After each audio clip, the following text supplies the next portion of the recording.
اپنی افواج کو، اپنی لیڈرشپ کو یہ پیغام دینے کے لیے کہ بلوچستان پاکستان کا ہر اول دستہ ہے.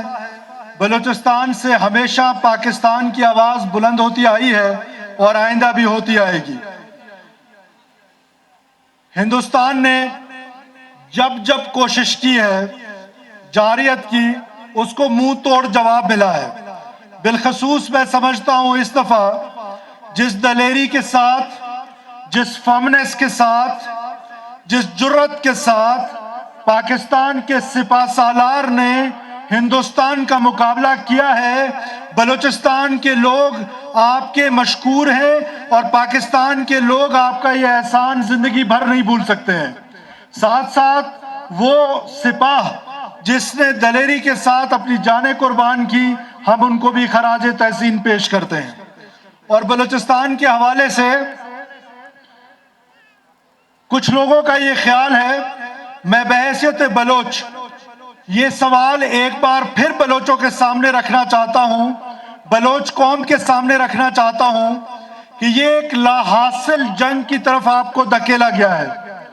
2-4 دن پہلے ایک نام نہاد ان کا لیڈر ایک پتھر کے پیچھے چھپ کے یہ کہہ رہا تھا کہ یہ قومی جنگ ہے. آیا یہ کون سی قومی جنگ ہے جس میں عام بلوچستانی کو جنگ کی طرف دھکیلا جا رہا ہے، ایک لا حاصل جنگ کی طرف؟ اگر آج بلوچ قوم بحیثیت بلوچ نہیں سوچے گی تو 10 سال بعد، 15 سال بعد، 20 سال بعد یہ سوچ ضرور ابھرے گی کہ یہ ایک لا حاصل جنگ میں جس طرح معصوم لوگوں کا قتل و غارت کیا گیا، معصوم مزدوروں کا قتل و غارت کیا گیا، معصوم بلوچوں کو مخبری کے نام پہ جس طریقے سے قتل کیا جا رہا ہے، یہ بلوچ روایات میں کہیں پر بھی نہیں ہے.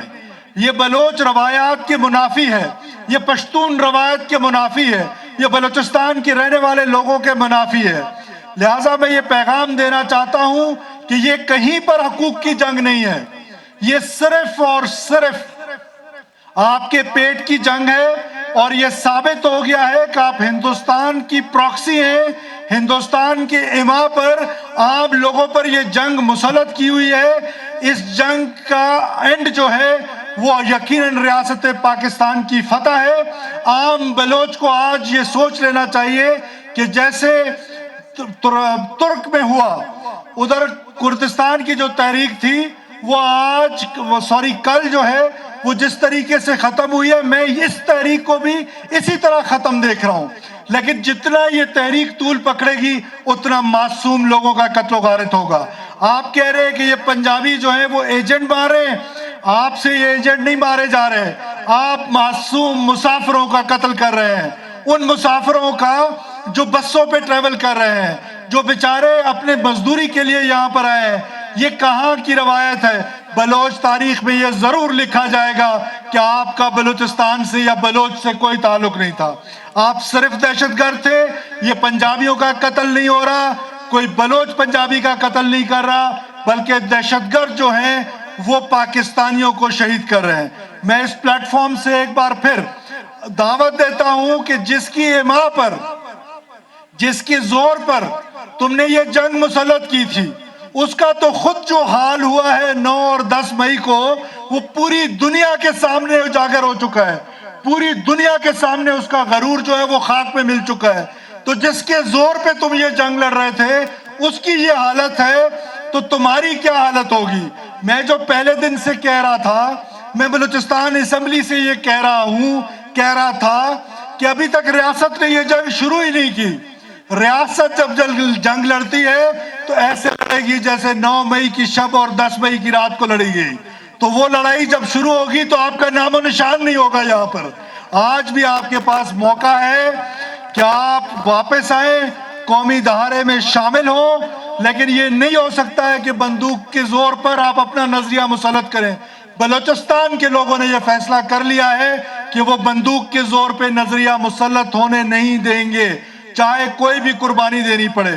میں آخر میں ایک بار پھر آپ تمام لوگوں کا بے حد شکر گزار ہوں کہ آپ یہاں پر آج تشریف لے کر آئے اور آج آپ نے یہاں سے تمام لوگوں کو یہ پیغام دیا کہ بلوچستان کے لوگ نہ صرف دلیر ہیں غیرت مند ہیں اور بلوچستان کے لوگ پاکستان کے ساتھ سیسا پلائی ہوئی دیوار کے ساتھ کھڑے ہیں۔ آخر میں آج جو بزدلانہ کارروائی ہوئی جس میں ہمارے ایک قافلے کو نشانہ بنانے کی کوشش کی گئی اور اس میں ایک شخص کی شہادت ہوئی، میں اس کی شہادت کو سرخ سلام پیش کرتا ہوں اور یہ یقین دلاتا ہوں کہ نہ صرف اس کے قاتلوں کو کٹہرے میں لایا جائے گا بلکہ اس کے مقدس خون کے ایک قطرے کا بدلہ لیا جائے گا، اور اس کی تمام فیملی کی کفالت جو ہے وہ انشاءاللہ تعالی حکومت بلوچستان اٹھائے گی آج کے بعد۔ اور میں ایک بار پھر آپ سب لوگوں کا اس نعرے کے ساتھ کہ یہ بلند آواز میں یہ نعرہ لگائیں کہ پاکستان، افواج پاکستان، پاکستان، آپ سب کا بہت شکریہ۔